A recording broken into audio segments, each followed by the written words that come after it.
Cuba es el país latinoamericano con las cadenas hoteleras más grandes, todas bajo control de la cúpula militar, según el ranking publicado por la revista Hotels.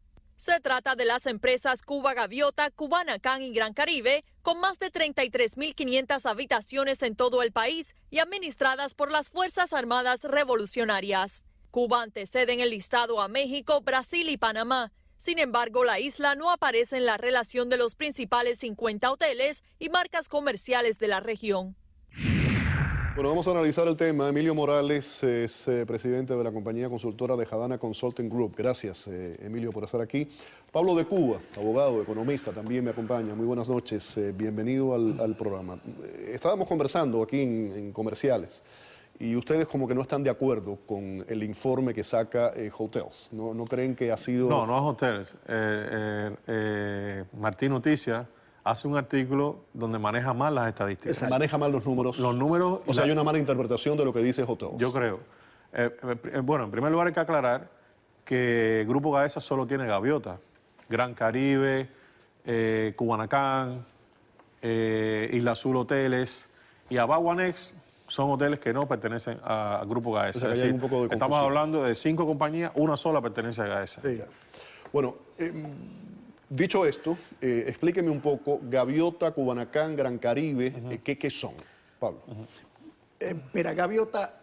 es la más fuerte de todas, ¿no? Sí, los orígenes de Gaviota rompen más o menos después del verano caliente, cuando la FARC empezó a adjudicarse aquellos activos que tenían la Unión Soviética, técnicos soviéticos. Y ¿Qué año estamos hablando? Estamos hablando del año 89, 89 aproximadamente. Entonces, tienes que tener presente una cosa, que estas instituciones se adjudican de dedo. Yo te paso a ti 30.000 habitaciones, a Morales le paso 25. Aquí no hay nada ni de activos propios, ni de registranos, ni de derogaciones por ello. Esto es a dedazo. A dedazo limpio. Aerogaviota fue igual, agarraron una serie de aviones y empezaron a dar estos vuelos locales, a cubrir en posiciones donde la mayoría de estos lugares eran casas de descanso. En La Habana, el Hotel Coli, o sea, era un grupito de activos que tenían a favor de los técnicos extranjeros socialistas que habían en Cuba. Yeah. Cuando viene la debacle, Gaviota nace, se apropia de ellos y empieza a explotarlos. O sea, empieza vamos a decir, la FARC en el Fartur en Cuba, ¿no? de tomar estos centros y empiezan a desarrollar estas cadenas y sigue. Aerogaviota, Gaviota está en el rating colocado. Lo único que aquí ni te habla ni de management ni de propiedad y menos aún de servicios. Esto es por cantidad única y exclusivamente de habitaciones. Cantidad de habitaciones. Estamos hablando de un total de 33.500 habitaciones. La suma total. Gaviota maneja alrededor de 26.000, o sea, lo controla casi todo.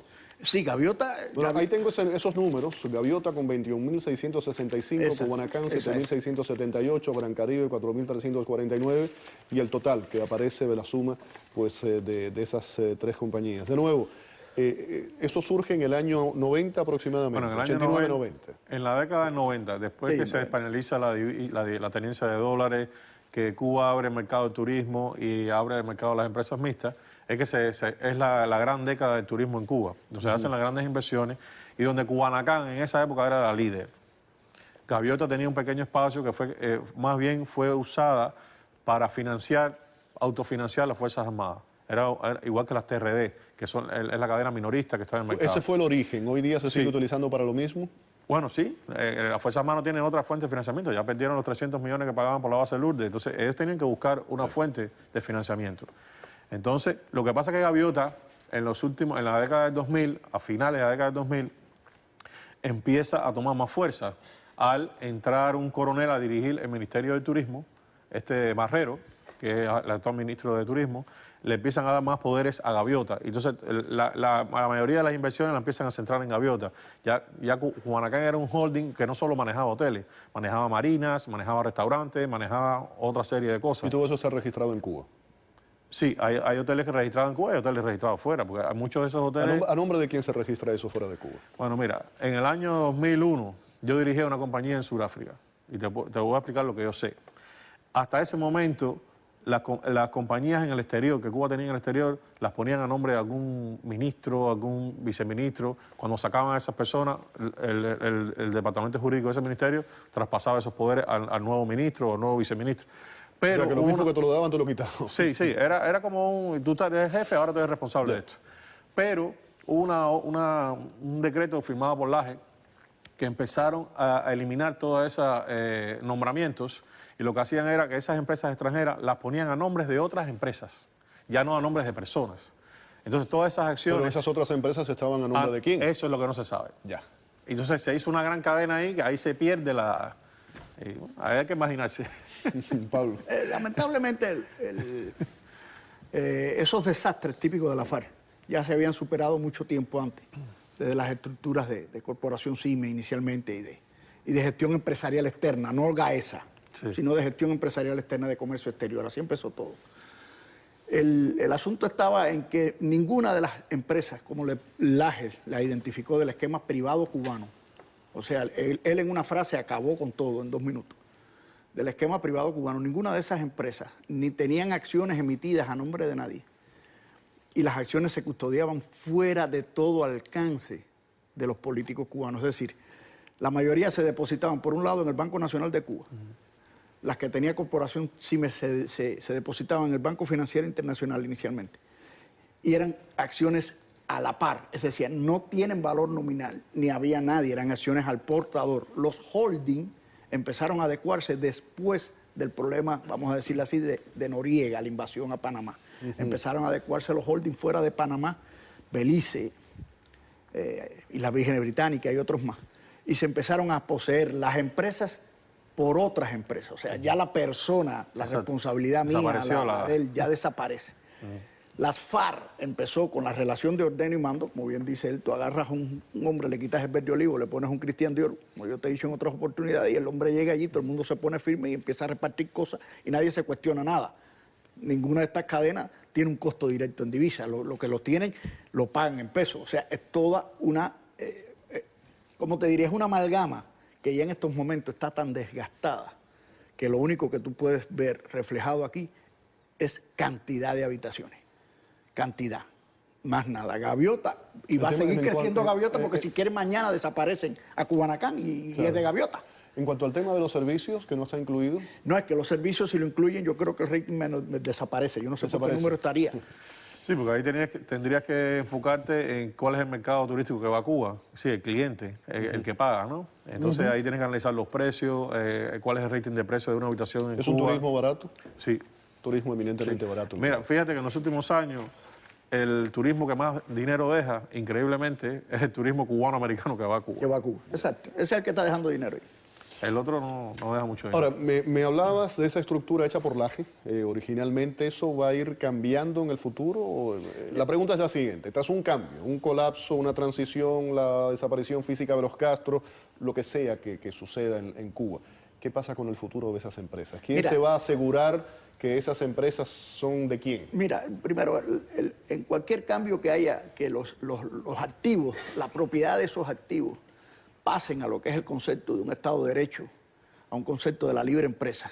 Lo primero que tiene que hacer el nuevo gobierno, obligatoriamente, lo tiene que tomar bajo control de intervención. No hay que nacionalizar, no hay que volverse loco, bajo el control del interventor, como se hizo al principio en Cuba. No nacionalización, intervención. Y esa intervención va a llevar a la privatización. ¿Tú crees que eso va a ser así en la práctica? Es que la forma más racional, si no sería un caos. Te puedo explicar lo siguiente. Estamos pensando en que los hijos de los hijos se alcen con las propiedades, no la van a poder ejercer porque van a tener papel hueco. Es decir, tú puedes tener el mejor hotel que tiene ahora Gaviota. ¿La posibilidad de que se repita el caso de Rusia en Cuba es muy difícil? Puede haber parte. Bueno, mira. Una mafia organizada puede existir. Es que ahora existe lo único que no se ha caído el principal mafioso, ¿no? Pero existe. O sea, esto es un complot de grandes alturas, ¿no? Eso es una bola de cristal, que hasta que ellos no desaparezcan no vamos a ver la práctica que va a pasar. Porque también está el embargo, están los intereses, hay muchas variables aquí dando vueltas. Las expropiaciones, hay muchas cosas. Hay que indemnizar nacionalizaciones. Quizás, como dice él, puede partir de un concepto de capitular todas esas propiedades y indemnizar a alguna gente o ponerlas a subasta o a mejor postor. Habría que ver. Pero para terminar, la noticia es lo que fue titular y mucha gente dijo, ¿cómo es posible? Eso de que Cuba en cuanto a como cadena hotelera está por encima de México, Brasil y Panamá, ¿ustedes consideran que es cierto? Pero bueno, en esa concentración paraestatal sí. Recuérdate que es paraestatal. Cuando decimos Gaviota S.A., el S.A. de Sociedad Anónima jurídicamente hasta ahí llega. Esto es una concentración paraestatal que mañana puede ser más grande. Mañana Gaviota puede, bajo una decisión X, decir, bueno, ahora las habitaciones cubanas que son mías. Tenemos 20 hoteles más. Exacto. Pero el hecho no es eso. El hecho es, bueno, ¿y dónde queda el dinero? Porque todos esos hoteles son administrados aparte con empresas extranjeras. Entonces ya no es tuya completamente. Y tú no mueves los turistas, te los mueve otra cadena, otro tu operador. O sea, por eso yo le preguntaba a Pablo, pastel. decía Pablo, en el caso de un cambio jurídicamente, ¿cómo se va a manejar todo eso? El turoperador no va a cambiar. O sea, el hombre que tiene un negocio que privadamente mueve hoy por hoy activos indirectos, ¿qué es lo que quieren decir activos indirectos? Que no se generan en Cuba los ingresos. Como es un ejemplo, el que puede dar un servicio de administración, de management. Ese se va a quedar y va a decir, bueno, si yo me voy de aquí, yo tengo un contrato que hay que respetarme, me vas a indemnizar, porque eso está firmado. Claro, un tema complicado. Muy complicado, pero bien gozado, como digo yo. Sí, señor. Pablo, gracias por haber estado aquí. Emilio, un placer que nos hayas acompañado. Vamos a la pausa. Al regreso vamos a hablar de 3 de los miembros más fuertes de las FARC llegan a La Habana. ¿Para qué? Para discutir con el gobierno colombiano uno de los puntos más complejos de la negociación, la entrega de las armas. Volvemos con el análisis.